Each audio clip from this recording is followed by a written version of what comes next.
melakukan proses pertukaran pemikiran, atau biasa bahasa seksinya melakukan proses perselingkuhan gagasan, untuk kemudian kita bisa sama-sama menyatukan persepsi pandangan terkait dengan fenomena yang akhir-akhir ini cukup menyita perhatian publik, terutama warga masyarakat Nusa Tenggara Timur. Lebih khususnya lagi teman-teman yang ada di Manggarai, di Labuan Bajo. Melihat satu fenomena tentang proses konservasi yang dilakukan oleh pemerintah terhadap Pulau Komodo. Jadi kalau kita bercerita tentang masyarakat NTT, pasti salah satu hal atau salah satu branding yang keluar adalah Komodo. Jadi seakan-akan Komodo itu menjadi satu ikon yang dimiliki oleh masyarakat Nusa Tenggara Timur. Kalau kita sebut Nusa Tenggara Timur, berarti salah satu identiknya adalah Komodo. Salah satu satwa yang peninggalan tahun-tahun lalu yang masih hidup dan masih dilestarikan sampai sekarang. Sehingga kalau kita cek di wilayah lain itu tidak ada. Artinya apa? Artinya Komodo ini dia salah satu satwa yang hidupnya endemik. Bukan pendemik dia. Endemik. Jadi dia tidak bisa hidup di wilayah lain.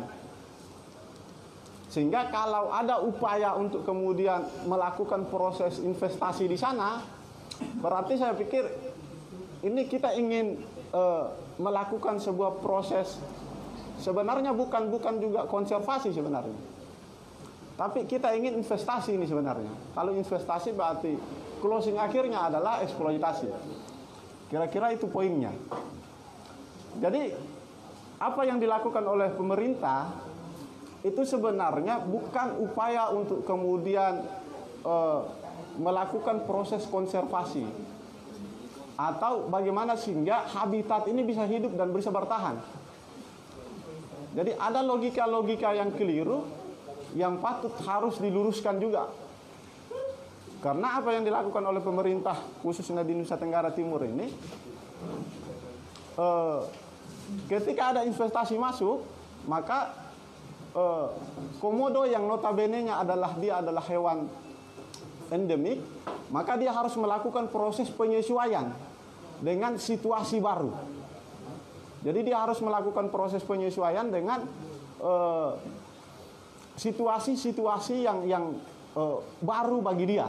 Karena setiap harinya dia tidak terbiasa dengan mobil trek, dia tidak terbiasa dengan hal-hal yang berbaunya teknologi. Tapi setiap harinya dia berinteraksi dengan sesuatu yang alami. Tetapi upaya yang dilakukan oleh pemerintah ini membuat terpaksa dia harus melakukan proses adaptasi dan penyesuaian baru dengan situasi dan kondisi yang ada. Dan saya pikir ini sebuah kekeliruan yang cukup parah yang dilakukan oleh pemerintah.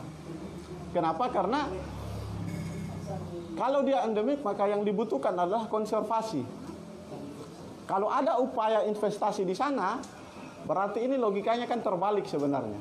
Seharusnya kita membiarkan sehingga dia bisa hidup alami saja, tanpa gangguan, tanpa diganggu dengan hal-hal seperti itu.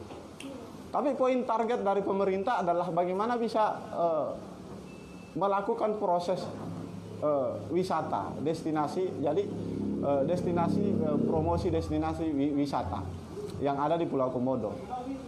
Tetapi targetnya adalah bagaimana bisa menambah keuangan daerah sebenarnya, pendapatan asli daerah. Tetapi kalau kita cek, masih banyak potensi-potensi lain yang bisa kita dorong selain melakukan proses investasi.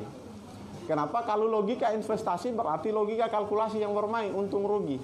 Plus minusnya ya 20% untuk daerah, 80% untuk pemodal. Sehingga kita ibaratnya kita dimanfaatkan, kemudian keuntungannya supplier masuk ke kas daerah itu sedikit. lebih banyak diambil oleh investasi. Dan saya pikir ini harus dilakukan sebuah proses kajian yang lebih mendalam lagi tentang satu fenomena yang hari ini cukup menyita perhatian publik, khususnya Nusa Tenggara Timur. Sehingga dengan diskursus-diskursus yang seperti ini, kita bisa temukan satu sintesa baru sebagai pijakan referensi kita untuk kemudian bagaimana bisa menawarkan satu solusi alternatif terhadap pemerintah untuk kemudian bagaimana bisa melakukan proses peninjauan kembali terhadap kebijakan yang mereka ambil. Karena bagi teman-teman sebagian menganggap bahwa upaya yang dilakukan ini adalah upaya untuk merusak sesuatu yang hidup, yang menjadi satu kebanggaan bagi masyarakat Nusa Tenggara Timur. Sehingga apa? Sehingga situasi ini kalau tidak dikelola dengan baik, maka akan memperkeruh suasana ke depannya. Karena kalau kita lihat banyak reaksi yang timbul dari masyarakat untuk kemudian melakukan proses resistensi, perlawanan terhadap kebijakan pemerintah yang diambil ini untuk melakukan proses investasi. Sehingga kalau ke depannya tidak ada konsolidasi yang efektif, tidak ada proses sosialisasi yang efektif, maka kita bisa bangun konflik yang berkepanjangan yang ada di Nusa Tenggara Timur, khususnya di Labuan Bajo. Karena ini mendapat reaksi yang cukup serius dari publik Labuan Bajo. Lebih luasnya lagi teman-teman yang ada di Nusa Tenggara Timur. Sehingga harus ada upaya yang masif yang dilakukan oleh pemerintah untuk kemudian melakukan proses sosialisasi yang matang, sehingga niat baik pemerintah itu bisa diijabah secara baik oleh masyarakat, sehingga konflik-konflik yang terjadi ini bisa kita atasi secara baik. Tetapi kalau upaya itu dengan pertimbangan misalnya tangan MOU atau kesepakatan yang tidak memihak terhadap rakyat, pasti saya pikir hal itu mendapat proses perlawanan yang serius dari masyarakat.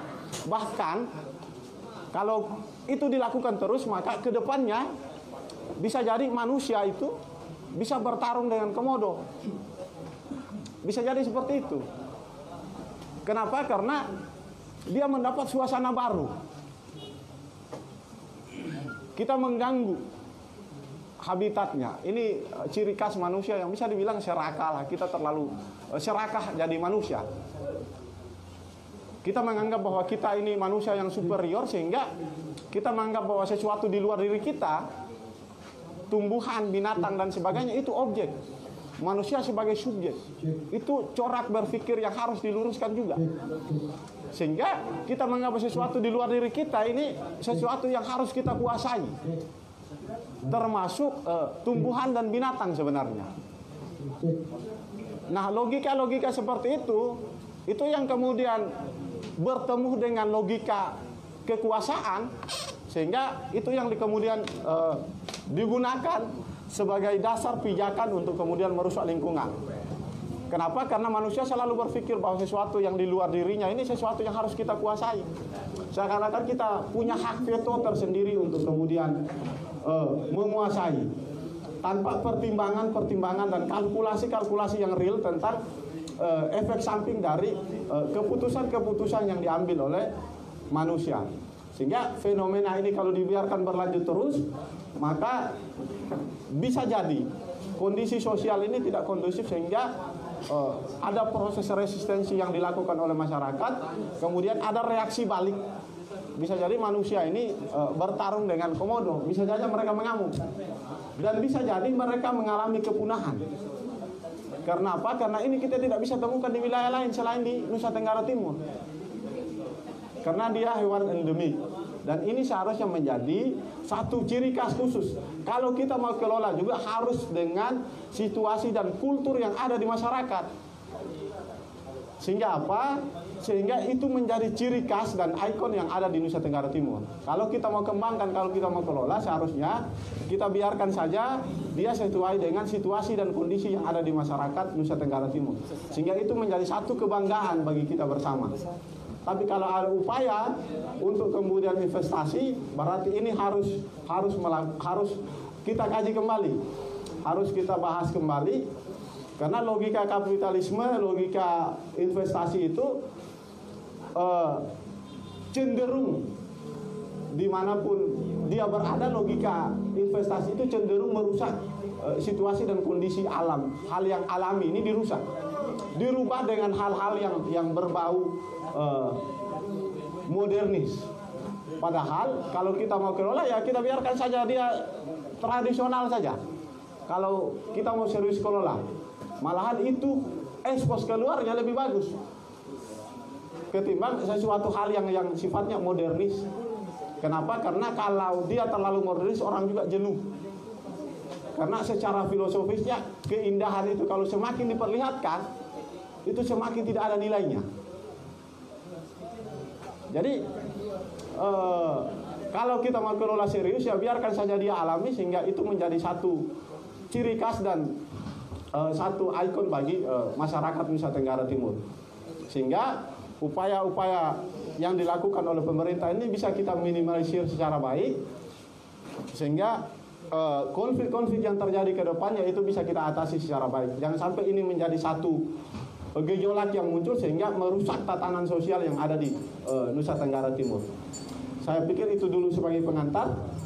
Mungkin sebentar ditambahkan oleh teman-teman narasumber yang lain, dan mungkin sebentar bisa kita diskusi lebih jauh lagi tentang persoalan yang ada. Saya pikir itu saya kembalikan ke moderator.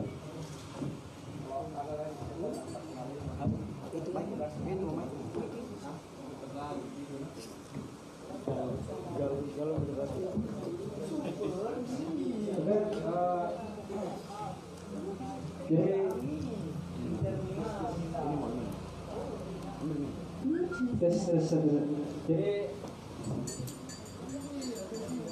ini saja.